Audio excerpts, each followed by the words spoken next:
giving you a voice. Making it loud our own way. Welcome to the fun. We saved the best for last, obviously, because this is where I'm from. So unlike the other regions in this country, the Western United States is known for getting a rather late start in the competition season. Nonetheless, we are seeing teams that with very good designs and strategies come out of the woodworks through primarily league play, although there have been some qualifiers in Utah, California, and Arizona, New Mexico. So let's get into it. So starting on the Western Seaboard, let's go from Washington. In Washington, we're seeing some very heavy-hitting teams playing Rover Ruckus at quite a high level. This shouldn't be any surprise to anyone, but the winning alliance second pick of the 2018 Houston World Championships, Team 12611 Technova, is absolutely dominating that region. As you can see by this video, Team 12611 is on the Blue Alliance. This is actually at League Meet 1. So to put that in perspective, at League Meet 1, we had nothing. Like, our robot was a drivetrain and nothing more. So I'm seeing this is seriously insane.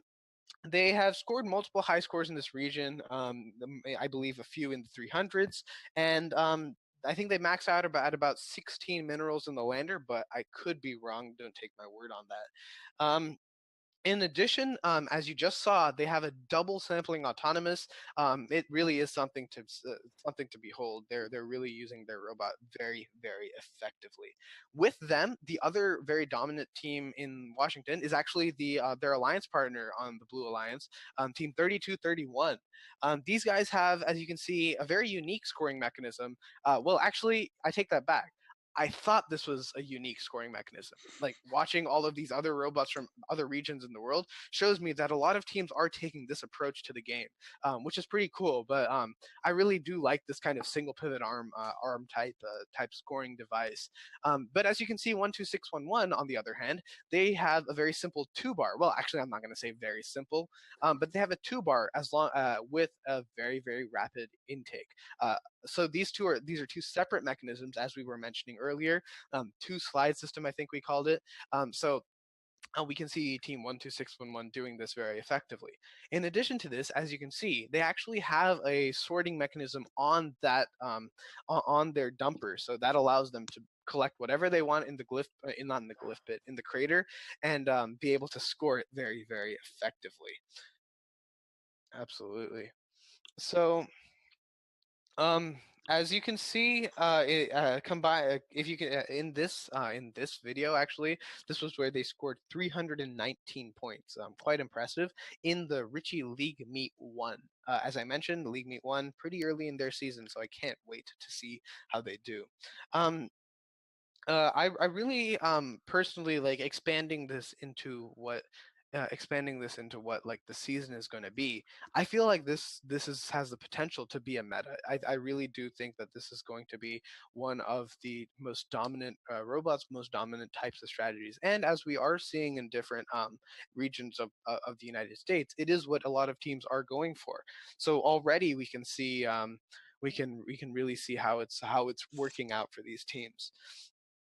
So this, I really think that their robot is the epitome of the combination of both simplicity and efficiency. So I gotta interrupt you. Absolutely. What was the score of that match? Because that looks like it could be really close to this high score. That was a 319 point match. Only 319? That lander was about halfway full. I know, that's the thing that surprised me, but I do believe it is balls, and that is surprising. So I'll definitely do some more research on that. But the thing that was really unique, I think, about this match was that both teams were really pulling their weight. In a lot of the other ones that we've been seeing, it's been one team that's been dominant, and the other team's sort of trying to stay out of their way. This team, both Technova and 3231, were very, very good. Someone said that the actual score was 352 according to FTC stats. All right, so my bad. I was wrong. All right, that's actually very good to know. I think I looked on. I don't know where I looked actually. Sorry about that. All right. So yeah, Washington is already very good, and they also do have a lot of other teams that I wasn't able to find too much about. But they have the dominant 8103, no Robotics, I think, and then Tesseract, very good, very good teams. So now, moving down the coast, we go to Oregon. Obviously, the best state in the country because I'm from Oregon, but um, Oregon actually does seem to be having an uncharacteristically slow start to our season. Our qualification tournaments start in late January, but we currently are doing leagues. Um, Unfortunately, there doesn't seem to be a lot of competition in the league tournaments. Um, one thing that we do notice is a lot of teams are rather slow at progressing through this challenge. However, there are a few teams pulling themselves in front of the pack. We have multiple leagues based on what region of our state or even of our city we're in, and in the Cedar Mill League, which is the league that my team runs, we have 3 of the 5 top OPRs in the state with teams 12907, Piece of Pie, 12599, Overcharged, and 11089 Bites of Kit Kat. In this match that is shown, we have the Tualatin Valley League. In this league, we have the other 2 top 5 teams, 8949, who is attempting to score in the Blue Lander currently, and on the other side, we have team 10565. Unfortunately, I don't think we can see them based on this camera angle. They do go out in the field eventually. You'll be able to see them. But as you can see with these robots, so these teams, the teams like 12907, Piece of Pie, Overcharged, and Bites of Kit Kats are quite dominant. But the thing is, these teams, 12599 has a very similar 2-bar type mechanism to Team 12611 out of Washington, and I believe they've scored a max of about 12 minerals with a full auto and hang. And 11089 has a more similar mechanism to 5040, which is basically a straight up and down linear slide, and they were able to score, I believe, about 5 to 6 minerals. But the thing is, the main focus of most of the teams in this state, including mine, and as you can very clearly see in this match, is the autonomous and the hang. Um, in fact, the team that's like the most dominant team in our state, team 12907, with the second highest OPR on the West Coast, the 9 highest OPR in the world right now, and a 10-0 track record. These guys don't do anything but drop, but like do a full autonomous and hang. They have 0 scoring potential in terms of minerals, at least at League Meet 2. So that's sort of where Oregon is going. That we're basically trying. A lot of the teams are focusing a lot more on getting a consistent hang, getting a consistent auto. But obviously, as we progress, you're going to see that like the mineral scoring is absolutely necessary. So it's very interesting to see how these teams are gonna play out. I'm shocked at how many swerve drives there are there. Like, yeah, we have 3 swerve drives. I believe our swerve drive 12808 and 12599 has one that a very similar one to that. One that and team 8610 in this video were the other team that has swerves here. Last year, I believe we had almost 5. It was pretty insane. A lot of teams try it. Unfortunately, most teams aren't successful with it, which is one thing that I really try to nail down in my message to like teams this year. It's like, yo, don't do this. Like, it's not. Yeah, teams think it'll work. It won't work unless you really have the capability of doing it. Swerve is tough. Yeah, swerve is tough. We're learning a lot of things from our from that swerve. We've made leaps and bounds of improvement off of previous iterations. Like our swerve is much narrower than like previous iterations of something similar to this, but it still is a challenge to work with. And I think that working with it and figuring out how to use it is all about where like the teams really differentiate themselves. All right. Zach kind of nailed it in the chat. Like, if you have time, Swerve is awesome, and it's a ton of fun. Yeah. But if you're starting the season, if you're a couple weeks behind, and you don't have a drivetrain, don't build Swerve. Yeah, I would agree with that. I think that's And then actually a mistake that we did make, because our swerve was like was something that we had to it did intrude into the beginning of our season, so that did take a bit of time from us, but I think it's really been beneficial, so we will see. I think Redfish Robotics kind of gets comment of the day so far. Yeah, bumper sticker. My other bot is a swerve drive. That's Pretty good. yeah, honestly, like we definitely, if you make one of those, we can probably give it away too. I'd be down with that. I might buy one. Yeah, I think it should be your team's new trading items. All right, yeah. So let's move down the coast even more. So going into California, California has started their qualifying tournament season, and we're getting some quite high scores and diverse scores out of that state. According to our poll, the regions that have had their qualifiers are again mainly focusing on autonomous and hangs, with a few minerals in play, but not too many. However, we're also seeing some good scores come out of Team 11920 and 15034. I forget what exactly it was. It was in the mid 200s, but unfortunately, that data wasn't online. Um, but speaking of California, I do want to go off on a quick tangent, because according one of the responses of our poll was actually from a California team, and they said something that was quite interesting. For their for inspection, California that specific qualifier has moved to instead of the traditional sizing cube, they've moved to the AndyMark robot sizing tool. I actually didn't know that was a thing. I looked it up. It is a thing. But unfortunately, what they said was, quote, the switch takes between 3 times and 8 times as long per robot as normal. So I think that from our poll, I think that was something that was quite interesting. So if teams regionals are considering using that, maybe do consider not using it. Maybe consider keeping the sizing cube, because it does seem to be a little more efficient. Well, yeah, I mean, with that, you got to drag it along one side, flip it over, drag it along the other length. Mm-hmm. And then if something catches, you got to figure out where does it catch, and is the sizing cube messed up, because it seems pretty flimsy and flexible. I've not had my hands on it. That's just what it seems to be. That's very true. They had like laser cut acrylic versions of that at Worlds with like bearings and everything. They were fancy, and they were precise. Nice. You were out anywhere, it caught it, and it knew exactly where you were, and you were back at the start of the line to fix it. Wow. Yeah, at ESR, they tested one of the prototypes for that on my team at that event, and it definitely seemed like it got the job done. Although obviously it does take a little longer than just sliding a robot into a cube.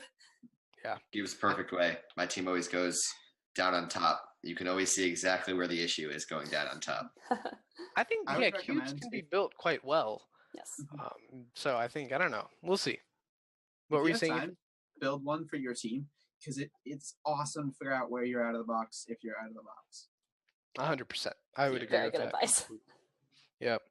We have a cube, and both of our teams still showed up out of the box. Well, that's happens. That's quite sad. All right, yeah. So moving on to Nevada, as we can see in the videos over here, this is actually one of the most dominant teams here with highest OPR. The top teams are again able to do autonomous and hang quickly and reliably. That seems to be about it. That seems to be a very common theme throughout, especially the Western region, where our season takes longer to start. So I think that's sort of where that's basically where we're at. And so in terms of Nevada, this is basically some of the top teams. So congratulations to team 13728, a 11574, which is the team in this video, and team 12763 for having the highest OPRs in the state. Now let's move a little bit more east to Montana. So in Montana, the top slots are held by team 14147, 9112, and 5026. we see in this lineup, we see the last year's Control Award winner of the Houston World Championships, Team 9112, dominating. And of course, we always see the old reliable 5026. Those guys have been a really, really dominant force since I started, since Cascade Effect. They've consistently been good every single year. So congratulations to these teams. But one thing I do want to mention is look at that drivetrain. I believe they're actually using black compliant wheels as they're like driving the thing that's driving on the field. So I think that does give them a lot of a lot of support. And I see a lot of comments on the chat about where 724 was. Unfortunately, 724 seems to have dropped quite significantly in the rankings. Generally, their trend is to create one robot for their qualifiers, another for their state. So I'm sure their robot for states and progressing to worlds is going to be very, very, very good. Unfortunately, at this moment, they seem to their robot seems to be slightly weaker. So, based on something that I saw on their Facebook page, I think they ran their last event with a broken encoder wire, which can't have helped them. So I think that may have been part of their performance. And I know they were one of the robots affected by the month in Yo Your Robot is Illegal scandal. Yep. Oh, definitely. Yeah. No, definitely. They were. I think that this has put them back. But of course, like we know Chuck, we know that team, they will rebound very, very strong. And I'm sure their robot is already there. One thing to note, they were actually Inspire finalists. I forget which event, but Redneck Robotics, Montana. Was it Montana? Okay, so they were Inspire Award finalists at their Montana, at their regional. So that's pretty impressive, honestly. So kudos to you guys. Wow, all right, yeah. So they were ranked at 27th. That's right. Sorry. I said 724 is an awards team. Yeah, that's pretty surprising, but at the same time, that's super impressive, and I'm really happy for them to get such a prestigious award. All right, yeah. So now let's move on. Let's move a little bit more east to a team to a region that really needs no introduction, to Texas, right? Texas has consistently been one of the most dominant regions in First Tech Challenge, and this year seems to be a pretty strong one too. So the Austin Metro League is the sort of the conglomeration, basically the place where Texas really shines. It's famous for being one of the most competitive in the country, but it's been underway for about the past month. Their League Meet 1 happened about a month ago. Their League Meet 2 is going to happen, I believe, this coming weekend. And but according to a member of ViperBots, one of the most dominant schools and teams in that region, no real mineral scoring is happening. Again, they're also focusing a lot on hanging and autonomous. So this is I feel like it's a bit of a slow start to to the normally extremely competitive region. But again, I believe it does have to do with a lot of confounding factors and variables. So however, of course, coming on top in this region is none other than the finalist alliance first pick of the Houston World Championships last year, Team 7161 ViperBots Hydra. So congratulations to Team 7161, 7079, and 9048 for taking those top spots. And now we move on to another region that's that I believe Katie has a bit of experience with. It's Alaska, and there isn't much documentation for Alaska, but I do know that they had a league qualifier very recently with about 7 teams. The South Central FTC, I believe it was South Central FTC League qualifier, I think, and they had 7 teams there. Unfortunately, no real documentation exists, but congratulations to Team 3208, 9781, and 3825 for taking those really top spots. 7-team tournament would be tough. Wow. Huh? Yeah, I know. I was very surprised with that, but that seems. I think that the logistics have to. They have to have a bit of a workaround. That's a pretty quick day. Yeah. Alaska is a large enough region that the teams are so spread out that sometimes there are some pretty small tournaments in certain areas. That makes a lot of sense. Yeah, our what's it called? Our league champion, the league that we're running has, I believe, 9 teams in it, and obviously because it's a league tournament, we don't have like we don't have the qualification. I'm sorry, we don't have the line selection and stuff. But still, we notice like almost every single match, there's a team that has to play back to back, and because like according to the game manual, there is the 5-minute, like you get a minimum of 5 minutes if your teams are back to back. So like almost between every single match, we have a 5-minute break because like we literally have teams coming in every single back to back every single time. It's a good it's an interesting dynamic, but of course it is quite exhausting for those teams. Oh yeah, we've had that too in Illinois, except we give the team an option. So I'd say it's 50-50 if they want the 5 minutes or if they just take the field. Oh yeah, we give our teams that option too, but everyone takes it every time. So we basically scheduled our day around those. All right. Yeah, so now I think we're wrapping up with the last region. Again, last but not least, the Arizona, New Mexico region. So the Arizona, New Mexico, I believe they combined together to create that joint region for FTC. And they've had one qualifier so far, according to my research, the Gilbert qualifier.